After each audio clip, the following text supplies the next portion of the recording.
DSC 2008లో తెలంగాణలో నష్టపోయినటువంటి బాధితులకు మరో వారంలో కొలువులు దక్కనున్నాయి. అయితే దీనికి సంబంధించి రేవంత్ సర్కార్ కూడాను ఒక ప్రకటన విడుదల చేయనున్నట్టుగా సమాచారం.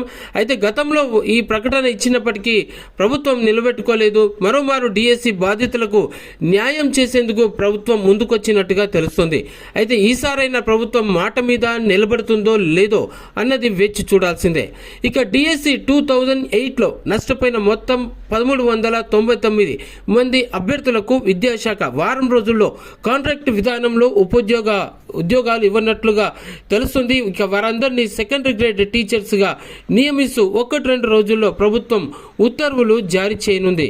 ఉమ్మడి ఏపీలో అప్పట్లో చివరి నిమిషంలో తీసుకున్న నిర్ణయంతో ఉత్తమ మార్కులు సాధించిన మెరిట్ జాబితాలో ఉన్నప్పటికీ కూడాను బీఈడి అభ్యర్థులు చాలా ఉద్యోగాలకు దూరమయ్యారు. దీంతో అప్పటి నుంచి తమకు న్యాయం చేయాలని వారంతా సర్కార్ తోటి ఫైట్ చేస్తూనే ఉన్నారు.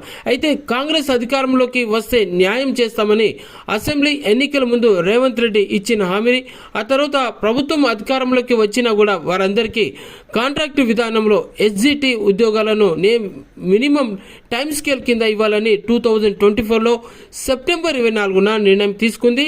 ఇక 2008లో మాత్రం డిఎస్సిలో నష్టపోయిన వారిలో 2367 మంది అభ్యర్థులు ఉన్నట్టుగా పాఠశాల విద్యాశాఖ లెక్కలు తీసింది. ఇక వారిని అందరినీ ధృవపత్రాల పరిశీలన చేస్తారు.